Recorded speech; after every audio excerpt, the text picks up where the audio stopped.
Pemirsa, terima kasih Anda masih menyaksikan berita Papua pagi ini. Dan bagi Anda yang baru bergabung bersama kami, akan kami hadirkan kembali 3 berita utama kami.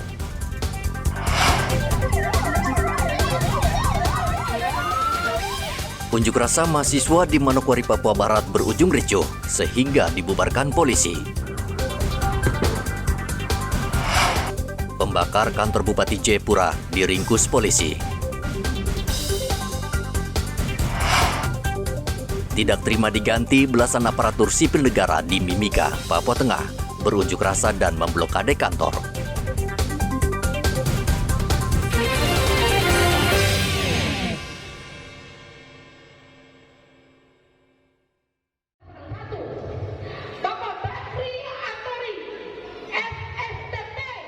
Kebijakan Bupati Mimika merotasi sejumlah pegawai atau ASN menuai masalah. ASN yang tidak terima Selasa kemarin berunjuk rasa di depan kantor Bupati Mimika. Mereka menuntut Bupati agar segera membatalkan SK pelantikan dan mengaktifkan kembali mereka ke jabatan sebelumnya karena kebijakan Bupati dinilai melanggar aturan. Penjabat Sekda Mimika Domingus Robert Mayaut bersedia menerima para pengunjuk rasa. Demi hukum batalkan itu yang rolling karena tidak melalui kepercayaan. Kami ada bicara. Itu ini kami ada bicara. Kami ada bicara. 4 kali rotasi yang dilakukan itu murni bukan menjadi tanggung jawab kami kepegawaian. Tetapi saya tidak tahu SK itu dibuat oleh siapa, tetapi ditandatangani oleh Pak Bupati. Dan itu yang terjadi. Namun unjuk rasa bukannya berakhir, malah pendemo bersama warga melakukan pemalangan kantor BPKAD Kabupaten Mimika. Mereka bersikeras bertahan hingga tuntutan mereka dikabulkan. 5 Desember lalu Bupati Mimika Eltinus Omaleng merotasi sejumlah pegawai. Kebijakan Bupati Mimika merotasi sejumlah aparatur sipil negara atau ASN menuai masalah. Selain berunjuk rasa, para ASN yang dirotasi Bupati juga menempuh jalur hukum dengan melaporkan ke Badan Kepegawaian Pusat. Igo Batmomolin melaporkan dari Mimika, Papua Tengah.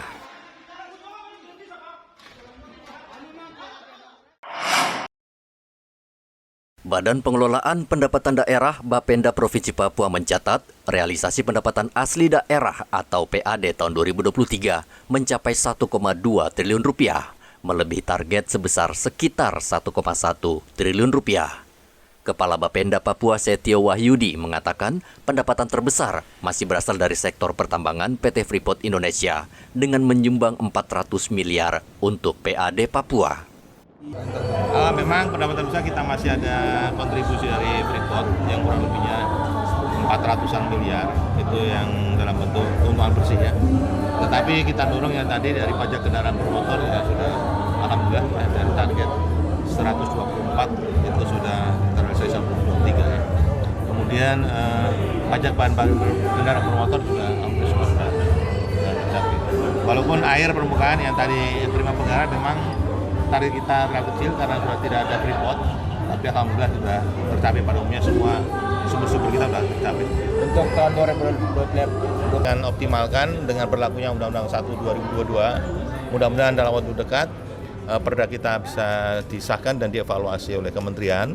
Tentu kita harapkan muncul objek-objek atau sumber baru yang kiranya tentu mendukung dalam kerangka peningkatan PAD tahun 2024. Sudah ada ini Pak, mungkin kira-kira apa gitu? Tentu yang selama ini, yang kurang lebihnya venue-venue PON itu yang selama ini belum bisa ya. Kita harapkan itu bisa. Kemudian juga yang tadi inovasi dari Badan Penghubung di Jakarta, yaitu ya. Kita harapkan juga itu ada kontribusi, memang tidak kecil, tetapi kalau kecil kita kumpulkan jadi besar juga. Nah, kita harapkan seperti itu. Namun menurut Setio, dampak dari pemekaran 3 daerah otonomi baru, target pada tahun depan diperkirakan akan menurun dari 1,1 triliun rupiah menjadi sekitar 500 miliar rupiah.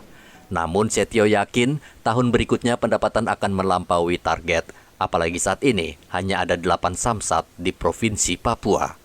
Hendra melaporkan dari Kota Jayapura, Papua. Tali rafia yang biru nanti digunakan untuk mengikat setelah penanaman. 150 bibit mangrove. Kejaksaan Tinggi Papua Barat menanam bibit mangrove di Pantai Sowi untuk memperingati Hari Menanam Pohon. bagian belakang masih ada 650 bibit mangrove disebar dan diharapkan tumbuh besar dan bisa mencegah abrasi pantai. yang Kejaksaan Tinggi Papua Barat menggandeng UPT Kementerian Lingkungan Hidup dan Kehutanan. Ada bentuk kepedulian bersama sebagai komponen anak bangsa dan apalagi KLHK yang diberi tugas dan fungsi dalam rangka bagaimana menjaga lingkungan hidup, dan kami dari sisi penegakan hukum lebih melihat bagaimana pencegahan. Oleh karenanya ada kolaborasi yang baik dan ini kita lakukan pertama di Kabupaten Manokwari, dan untuk kabupaten-kabupaten lain sebagaimana yang disampaikan oleh rekan-rekan media, tentu ini akan menjadi program kerja dari KLHK. Dan kami Kejaksaan Tinggi akan ikut terus mensupport, mendukung KLHK yang ada di Papua Barat dalam rangka melakukan kegiatan yang sifatnya sustainable, ya, dalam rangka mendukung pembangunan yang berkelanjutan, khususnya menjaga lingkungan. Dan kami Pohon mangrove sangat penting karena akan menciptakan ekosistem yang bisa dimanfaatkan masyarakat sekitar. Sementara itu di Kota Sorong, Papua Barat Daya, gerakan menanam pohon mangrove terus digalakan untuk menjaga ekosistem alam agar tetap lestari. Dinas Pertanian Pangan dan Perikanan Kelautan Provinsi Papua Barat Daya menanam pohon mangrove di ruang terbuka hijau. Kita adalah ini bagian daripada program dari Dinas Pertanian Pangan Kelautan dan Perikanan Provinsi Papua Barat Daya. Tujuan kita untuk bagaimana kita bisa memberdayakan di wilayah pesisir lingkungan. Karena ini di ruang lingkungan hijau sini dulu untuk sementara waktu, nanti kalau ke depan ada program-program berikutnya kita akan lebih. Mangrove bermanfaat sebagai ekosistem atau rumah bagi ikan dan satwa tertentu. Tanaman ini juga memberikan manfaat ekonomi bagi masyarakat sekitar. Edi dan Topan melaporkan dari Manokwari dan Sorong.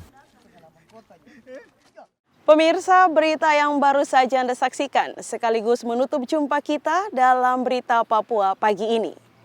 Saya Cynthia Delima bersama kru yang bertugas ucapkan terima kasih. Kami pamit undur diri. Selamat pagi, semangat pagi, Wanyambe.